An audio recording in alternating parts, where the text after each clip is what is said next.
श्री राम जय श्री राम जय श्री राम। भक्तजनों, कल की कथा को आगे बढ़ाते हुए बताते हैं, जो प्रताप भानु राजा को श्राप मिला था राक्षस बनने का, तो वो प्रताप भानु श्राप के कारण रावण नामक राक्षस हुआ, जिसके 10 सिर और 20 भुजाएं हुई। वह बड़ा शूरवीर हुआ। राजा का मर्दन नामक जो छोटा भाई था, बलवान था, कुंभकर्ण हुआ। और जो धर्मरुचि नामक वाला मंत्री था जो प्रताप भानु राजा का, वह उसका सौतेला छोटा भाई विभीषण हुआ, जो संसार में उसको जानते हैं हरि भक्त के नाम से। वह परम ज्ञानी था। और राजा के पुत्र व सेवक थे जो, वे सब बड़े राक्षस हुए। वे सब कामना के अनुसार रूप धारण करने वाले, दुष्ट स्वभाव, अनेक जाति के टेढ़े, डरावने, महाज्ञानी, दयाहीन, हिंसक, पापी, संसार में सबको दुख देने वाले हुए। उनकी दुष्टता का वर्णन किया ही नहीं जा सकता। यद्यपि वे पुलस्त्य जी के पवित्र, शुद्ध और अनुपम कुल में उत्पन्न हुए, तथापि ब्राह्मणों के श्राप के वश वे सब महापापी हुए। तीनों भाइयों ने अनेक प्रकार से महान कठिन तप किया, जिसका वर्णन भी नहीं किया जा सकता। उनका तप देखकर ब्रह्मा जी उनके समीप आए और कहा, ए तात, वर मांगो, मैं तुमसे प्रसन्न हूँ। तब विनती कर चरण पकड़कर इन दोनों को छोड़कर विनती कर और चरण पकड़कर रावण बोला, हे जगदीश्वर सुनो, वानर और मनुष्य इन दोनों को छोड़कर हम किसी के मारे न मरे। शिव जी कहते हैं कि तथास्तु। और शिव जी ने उनको, मैंने और ब्रह्मा ने मिलकर, शिव जी कहते हैं मैंने और ब्रह्मा ने मिलकर उनको वरदान दिया कि एवमस्तु, तुमने बड़ा तप किया है। फिर ब्रह्मा जी और कुंभकर्ण के पास गए। उसे देखकर मन में आश्चर्य हुआ। वह दुष्ट नित्य भोजन इतना करता था कि ब्रह्मा जी डर गए कि यदि ये ऐसे ही भोजन करता रहा तो संसार उजड़ जाएगा। और जैसे ही वो वरदान मांगने लगा तो ब्रह्मा जी ने उनके पास सरस्वती भेज दी कि कुंभकर्ण जी से कहा कि वरदान मांगो, तो ब्रह्मा जी ने सरस्वती भेज दी। सरस्वती जी ने उनकी मति फेर दी। वो मांगना तो कुछ और चाहते थे, परंतु सरस्वती जी ने ऐसी मति फेरी कि उन्होंने कहा कि मुझे 6 महीने नींद आए, मैं 6 महीने ही जागूं, 6 महीने ही नींद आए। क्योंकि भगवान ने सोचा यदि ये ऐसे ही जागता रहा और खाता रहा तो सब कुछ खत्म हो जाएगा, इसलिए भगवान ने उसको 6 महीने की निद्रा दे दी। फिर विभीषण के पास गए और कहा, पुत्र तुम वर मांगो। उस विभीषण ने भगवान के चरण कमलों के निर्मल प्रीति मांगी और उन्हें वर देकर ब्रह्मा जी चले गए। तब वे प्रसन्न होकर अपने घर को आए। मैदानव की कन्या मंदोदरी परम सुंदरी स्त्रियों में श्रेष्ठ थी। वह कन्या मैदानव ने रावण को दी, यह समझकर कि यह राक्षस राज की पटरानी होगी। श्रेष्ठ स्त्री को पाकर रावण बहुत प्रसन्न हुआ। फिर अपने दोनों भाइयों का भी विवाह किया। समुद्र के बीच में ब्रह्मा जी का बनाया हुआ एक अगम त्रिकुट पर्वत है, उसकी मैदानव फिर से सुधारा और वहाँ बहुत से मणियों से जड़ित सुवर्ण के घर बनाए। मैदानव ने उसको सुधारा और मणियों से अच्छी सुंदर घर बनाए। जैसे भोगावतीपुरी में सर्पकुल का वास होता है, अमरावतीपुरी में इंद्र का वास होता है, उससे भी अधिक, उससे भी महासुंदर रमणीक वह पुरी थी। उसका नाम लंकापुरी जगत में प्रसिद्ध है, जो बहुत ही गहरा समुद्र, उसके चारों ओर खाई है, मणि जड़ित सोने का एक गढ़ ऐसा दृढ़ है जिसके बनावट का वर्णन नहीं किया जा सकता। भगवान की इच्छा से जिस कल्प में जो राक्षस का स्वामी होता है, वह सूरवीर, प्रतापी और महापराक्रमी राजा अपनी सेना सहित उस पुरी में रहता है। पहले वहाँ बड़े वीर राक्षस रहते थे, उन सबको देवताओं ने युद्ध में मार डाला। और अब वहाँ पर इंद्र की आज्ञा से कुबेर के एक रक्षक रहते हैं। रावण ने कहीं यह खबर सुनी तो सेना सजाकर लंकागढ़ को जा घेरा और उसकी भयंकर योद्धाओं की बड़ी भारी सेना देखकर सब यक्ष प्राण बचाकर भागे। रावण ने वहां घूमकर सब लंकापुरी को देखा और तब सोच जाता रहा और बहुत सुखी हुआ। लंकापुरी को सुंदर और दुर्गम अनुमान कर रावण ने वहां राजधानी नीति की। योग्यतानुसार सबको रहने के लिए घर बांटकर सब राक्षसों को सुखी किया। एक बार कुबेर पर धावा करके पुष्पक विमान जीत कर ले आया। कुबेर जी से पुष्पक विमान भी जीत लिया। फिर खेल में ही एक बार जाकर कैलाश पर्वत उठा लाए और अपनी भुजाओं के बल पर तोलकर बहुत सुख पाकर चला आया। सुख, संपदा, पुत्र, सेना, सहायक, विजय, प्रताप, बल, बुद्धि और बड़ाई, ये सब नित्य नए बढ़ते थे। जैसे प्रत्येक लाभ पर लोभ बढ़ जाता है, महाबली कुंभकर्ण ऐसा भाई था जिससे जोड़कर दूसरा सूरवीर और संसार में नहीं जन्मा, कि उसके जैसा सूरवीर कोई था नहीं। वह मदिरा पीकर 6 महीने सोता था और उसके जागने पर तीनों लोग डर जाते थे। जो नित्य प्रतिदिन भोजन करता तो संपूर्ण जगत जल्दी ही चौपट हो जाता। वह युद्ध में ऐसा धैर्यवान था कि कहा नहीं जा सकता। उसके जैसे अनेक वीर वहाँ और भी थे। रावण के बड़े पुत्र मेघनाथ की जगत के सूरवीरों में पहले से ही गिनती थी। उसके सामने युद्ध में कोई नहीं आ सकता था। इंद्रलोक में तो नित्य ही भागा भागी मची रहती थी। दुर्मुख, एकम्पन, वज्रदंत, धूमकेतु, अतिकाय आदि अनेक योद्धाओं ऐसे थे कि संसार भर को अकेले जीत सकते थे। सब राक्षस इच्छानुसार रूप बनाने वाले, सब प्रकार की माया जानने वाले थे।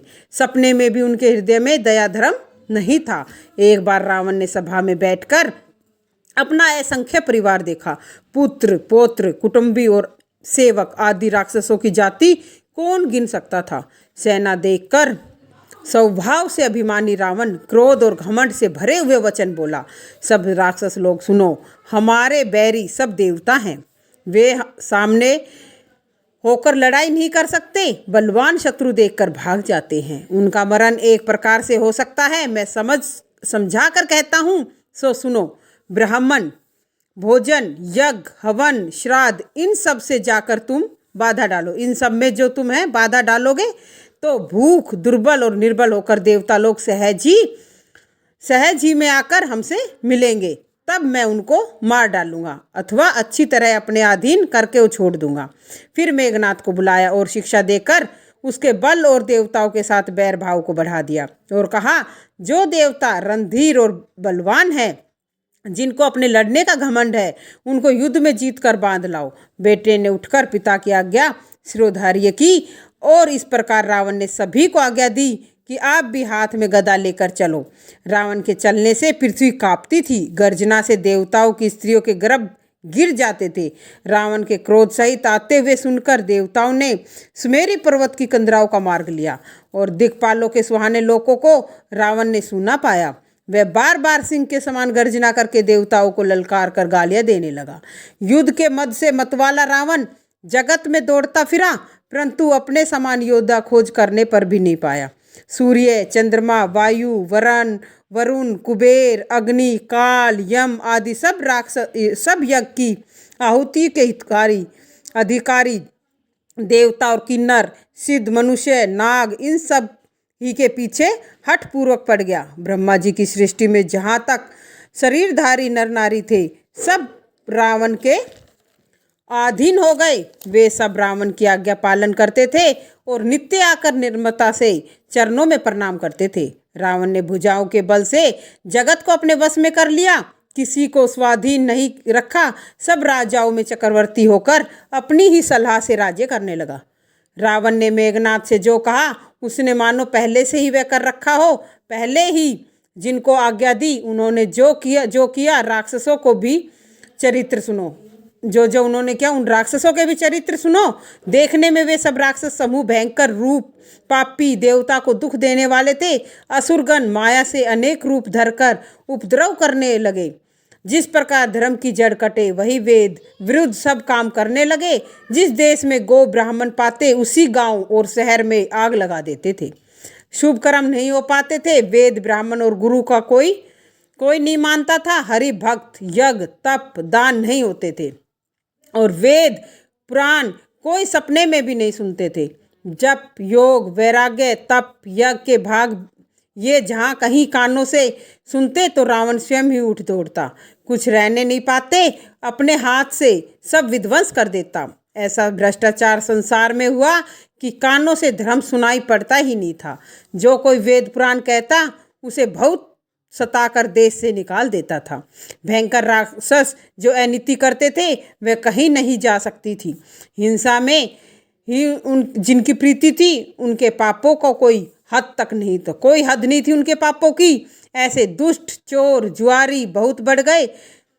जो पराय धन और पराय स्त्री पर मन ललचाते थे, माता पिता और देवताओं को नहीं मानते थे, साधुओं से सेवा करवाते थे, महादेव जी से कहते हे भवानी जिनके ऐसे आचरण हो, महादेव जी कहते हैं हे भवानी जिनके ऐसे आचरण हो उन पापियों को राक्षस जानो। इस प्रकार धर्म की बहुत हानि देखकर पृथ्वी अत्यंत भयभीत होकर घबराई।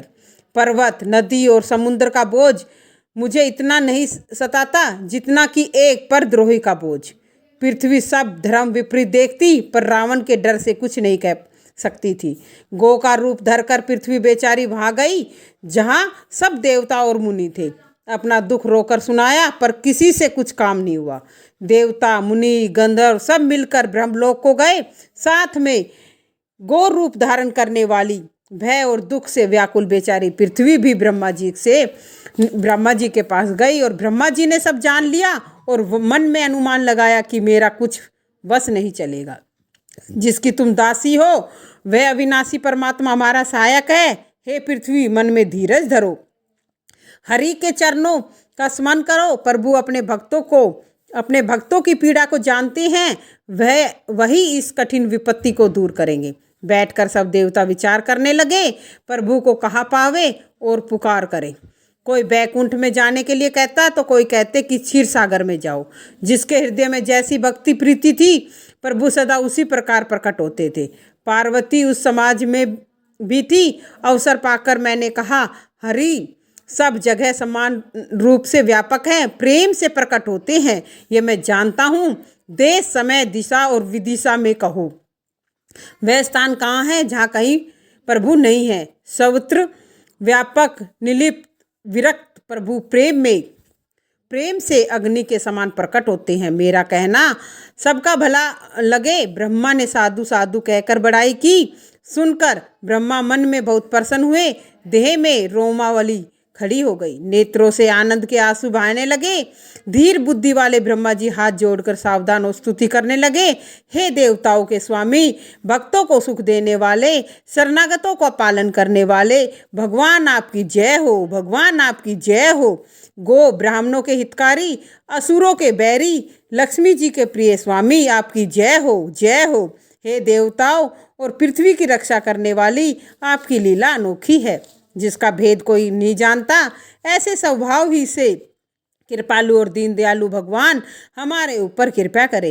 हे अविनाशी, अंतर्यामी, सर्वव्यापक, परमानंद स्वरूप, अजय, इंद्रियों से प्रे, पवित्र चरित्र, माया रहित भगवान आपकी जय हो। वैराग्यवान मुनिगण अत्यंत प्रीति के साथ रात दिन जिनका ध्यान करते हैं, ऐसे सच्चिदानंद की जय हो, जिसने अकेले ही तीनों प्रकार की सृष्टि उत्पन्न की है।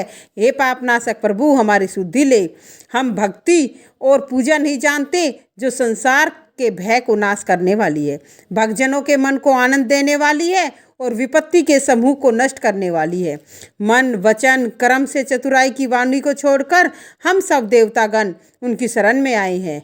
सरस्वती, वेद और ऋषियों आदि ने भी जिनको नहीं जाना, जिन्हें दीन प्रिय हैं, ऐसे वेद पुकार कर कहते हैं कि हे श्री भगवान, हम पर दया करो।